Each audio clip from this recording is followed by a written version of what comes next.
All right, got a 2016 CRF 250 in. This bike was having some stalling problems, kind of happened randomly, mainly whenever it got hot. In this video, I'm going to show you how to tear down the top end. I had my suspicions that this is actually a valve issue on this bike, which I still believe I'm right. But I wanted to go ahead and tear it all the way down to the crank just so we can make sure that we don't have any tight spots there. So in this video, I'm going to show you how to do that. It should be the same procedure for all the Unicam Hondas, the CRF 150R, the 250R, and the 450R from 04 to, I think, 2017. Should be a very similar procedure. So here we go. So we're going to start by taking off the seat. Next, we're going to take off the tank shrouds.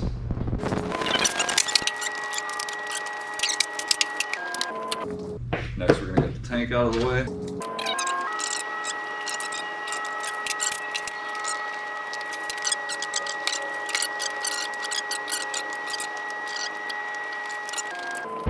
All right, first thing we're going to do here, we're going to blow some of this dirt out of the way. The spark plug's still in there. I'd suggest leaving that in there.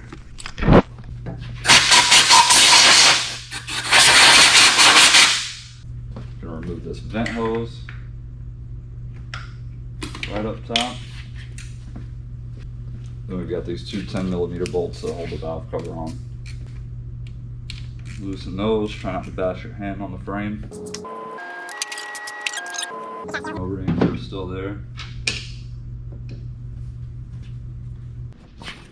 At this point, you should see that. What we're going to do, we're going to remove that. It's a 10mm Allen, and then there's a 8mm Allen in there so that we can rotate this over to top dead center, and then we'll have no tension on our valves. That's the first thing that we're going to check. I could definitely put my lip in there, but I'm going to do that right now. Ugh. Let's make a mess. The rain is starting out there. It's supposed to have some pretty rough weather today. That's why I'm up here early.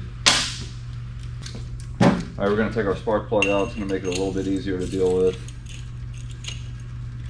This is a 14mm. All right, now we're gonna rotate this over. Get a light. It's an old phone. I can't find my flashlight right now. Closing.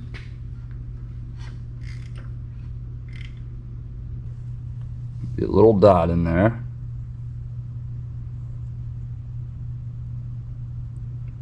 I think I'm just making it worse, ain't I? There, kinda. Anyhow, that dot is gonna line up with that mark, and then you'll know you're at top dead center. You can also double check that by coming over here. You can make sure that our mark is aligned with the top of the head right here where the valve cover will meet, and you know you're at top dead center compression.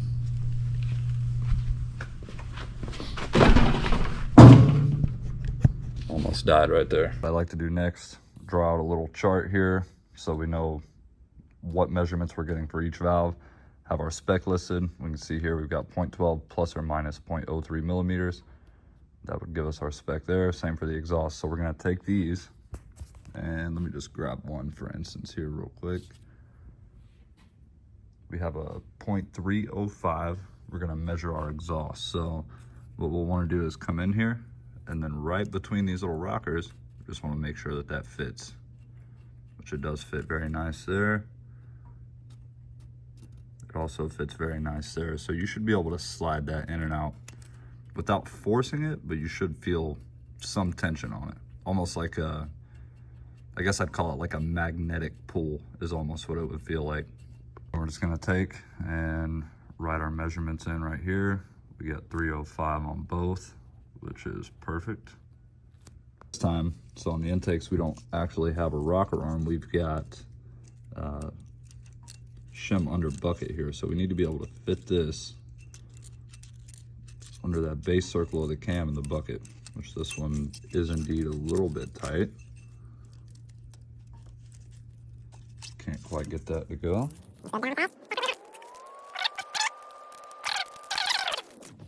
Let's not forget to write that down. 0.102, 0.102. Good there, good there, good there, good there. Those intakes are a bit tight. This bike is having some stalling issues, so we are going to go ahead and pull the head just to be safe. We're going to check those valves out. Probably go ahead and pull the cylinder as well, just so we can feel on the crank. Next up, we're going to drain the coolant. Coolant drain is going to be right here on this bike. Once you pull that, leave it partially in there so you don't make a huge mess, and then slowly start to remove that radiator cap. Show you with that cap on there, this should be sealed. You shouldn't have coolant come spraying out. You'll want to put that back in, just a couple of threads, and then come up here, loosen that cap, pull it out, and it should start to drain like that. We're going to let that drain while we remove some of this other stuff. All right, so to start with, we're going to have to remove the intake on this. It's easiest if you just go ahead and pull the whole subframe, so we're going to start with these. I did forget to record the side panel removal, but honestly, if you can't figure out how to do that, this probably isn't the job for you. Pull this air filter out. I would use a glove. That filter oil is really sticky. Next up, we're pulling the left side muffler. You should have a tin here, and then there's going to be another tin here as well. Then you'll be able to slip this off. Next up, we'll do this other one. You got a tin here, and then you've got a tin on your clamp right there. Same thing on this side. Next up, we got the airbox clamp, which is right in there where you can hardly see it. You're going to loosen that. And next, we're going to loosen our subframe bolts. You got one here, and the same thing on the other side. Before you pull it completely off, just remove that plug. You're going to have a breather hose down here too. We're going to work it up a little bit. And you got one more. It's going to be right here as well, looks like. We're going to leave that for now too. Get that breather tube off. Go ahead and get these bottom two removed. Leave those in, and you should be able to start to work this thing up until it releases off that throttle body. Just like that. Rotate it up. Next, we're going to go ahead and pull this tube off, and then you should be able to go ahead and remove these two and just completely remove the subframe. What I like to do is go ahead and remove these motor mounts on this side. And you've got more on this side. These should be 12mm bolts. Next up, I'm going to pull these two 8mm bolts that are holding this in the way of our chain tensioner. I'm going to go ahead and just finish pulling this exhaust off. You've got two 12s holding this flange to the head. Next, we're going to loosen the throttle body clamp. For ease of access, we're going to go ahead and pull this upper shock mount out. Helps if you have a way to get the weight off of the suspension. I have that jack down there, and then we're just going to go up or down until this basically pushes out easily. That didn't work. It was kind of seizing there, so we're going to give her a little bit of encouragement. There we go. Also, I realized I made a little mistake. Make sure you have your jack under the frame and not under the swing arm. Make it a lot easier to get this thing out. It's 5 o'clock in the morning, so still kind of waking up a bit. Anyways, at this point, you should be able to get in there, wiggle that throttle body out of the boot, and then we're just going to kind of let it hang there for a few minutes. All right, just keep that throttle body out of the way for the meantime. Just get you a couple of zip ties, put them there so that way that it's not interfering with you getting the head out. Next up, we're going to pull this radiator hose right here. A little pro tip I like to do whenever you pull these clamps off, just snug them back up just a hair. That way they don't fall off, or that way you don't have clamps sitting all over your table and you say, well, where the hell does this one go? Well, you already know, it's right there. And next step, we need to get the tension off of this timing chain. We're gonna do that by removing these two bolts here. Pull them out slowly and evenly because there is spring pressure and that thing's gonna come out like so. Now that we got that out, just give it a quick visual inspection. That one does have a bit of wear on it, but still seems to have pressure. We'll inspect that further later on. But now that chain should be loose. All right, next up we got our cam cap bolts. You're gonna have 4 of them. You're gonna wanna loosen them in a crisscross pattern like this.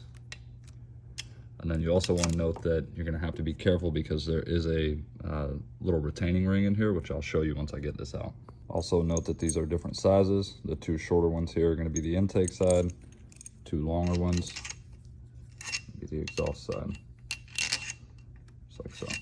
These things will sometimes be a pain in the butt. What I like to do is find me a 6x1 M6x1mm bolt. Just thread it in there, and then you can give this a little bit of upward pressure. I've already gotten this one loose, so I'm going to finish that and then I'll come back. All right, now that I've gotten that out, this is that retaining ring that I was telling you about. So right there, those things will fall down into the motor. Just make sure that you're careful with those when you're removing this. All right, now we're gonna do the same thing with this side.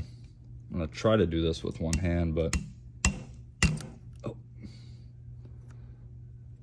Okay, our ring is still in there. I was worried that was gonna fall. All right, I'll try to show you this part. I don't know how well it's gonna work. Bam, there we go. So you'll just be able to get in here now, kind of feed this chain over. You're gonna have to kind of wiggle it a little bit. Hang that down out of the way, and then you pull the cam out. Next up, pull these two 8mm headed bolts on the side of the head here. Next, you'll remove your head studs. You got one there, one there, one there, and one there. And then the same thing as before, you're gonna wanna do this in a crisscross pattern. Like on this step, don't forget about that plug. Should just be able to squeeze it and pull it out. Cool. So now, in theory, we should be able to get in here. I'm gonna need two hands to do it, but then you should be able to wiggle it out, pull it up or out through the side. Also, before you do that, just make sure that these buckets don't fall out. Make sure you don't lose these shims up here too. You could go ahead and pull them out. I'm not gonna do that. I'm just gonna lift it out. Once you got that out, set it over here to the side. And then since we're here, make sure you don't lose that dowel pin.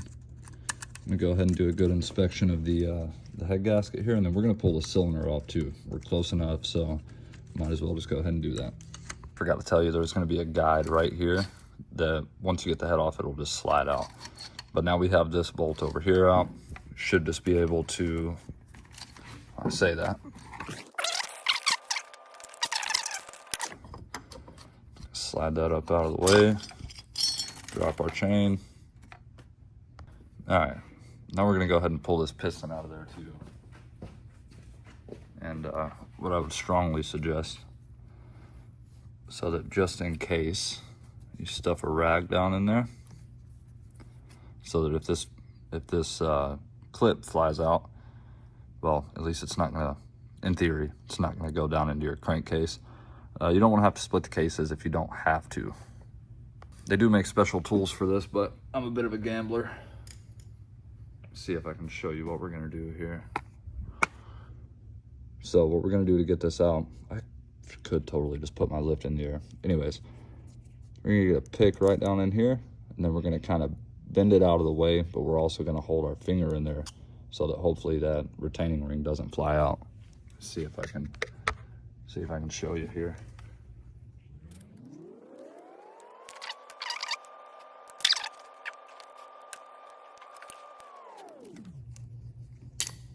Nice. All right. So it did shoot away, but I saw that it landed here. Where did it go? There it is. Make sure you wash your hands after fishing around in chemicals.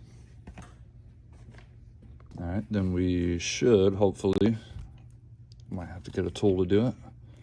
But now we need to push this wrist pin out this way where we just remove that clip. A socket and an extension. You just need to get it out of there far enough to be able to remove it. Now what I'm really looking to see here is if this rod bearing has any tension on it anywhere. I've seen it a lot on dirt bikes where that rod bearing will start to fail in one spot, and then it'll just cause it to stall randomly. So I mean, at this point it may feel good, but we're going to need to get this rotated over so that we can feel it move all the way around. Also helps here if you have your timing chain held up, just a zip tie is fine. Make sure that it's still on those that crank gear down there, and then we're just going to spin the engine over. Going to go slow. At the same time, we're going to be rotating this back and forth and also pulling up and down.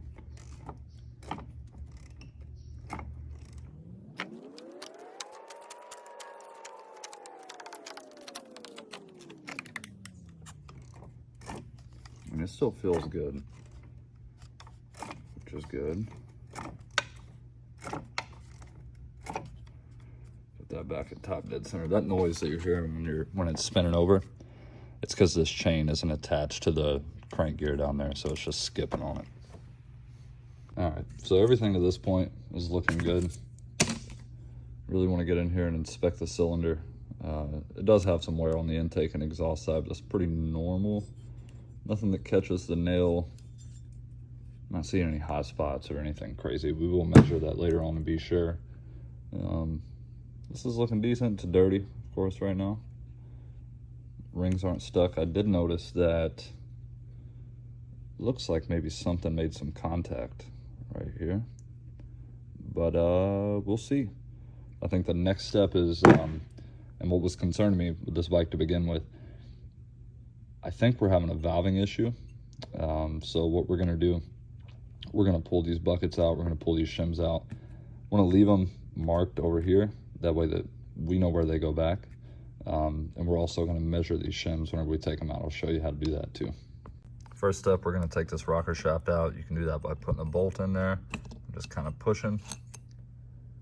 Then after that, might need two hands, nope, maybe. We'll work them out of there. We're gonna give that a good inspection here in a second. For now, I'll just set it to the side. We can pull this rocker shaft out. You're gonna wanna make sure that this roller moves freely and that you don't have any, sort of abnormal wear on there as well. The first thing I like to do, make the same drawing over here that you made up there. Pull these shims out, and then we're gonna measure them. I like to use a micrometer for this because it is a little bit more accurate, but if this is all you have access to, you could use a caliper as well. These shim under bucket ones will be different. So first you'll pull the bucket off, and then you'll get in there and get your shim out.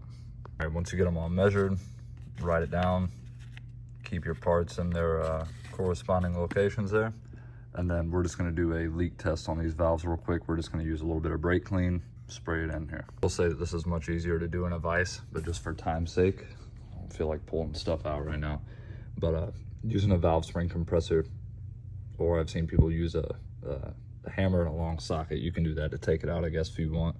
I have the tool, so I'm gonna use it. But you'll get that spring compressed, get in there with a magnet, wherever you put it at. Don't know where I put my magnet. Oh, there it is. And you'll get in there and just remove these keepers. Which I may actually need to compress this just a bit. Nope. Get that in its corresponding location. All right, I need two hands for this. Not sure how well you could see it in that GoPro video, but see we got a bit of carbon buildup in here. Pretty normal on the exhaust side. I am, however, a bit concerned about these. See how sharp that point's getting. We're gonna measure them. Same thing with this one. These intakes are what were concerning me before, so. And that's it for tearing down the top end. We'll get some parts in next week, and then we'll see about getting this thing back together.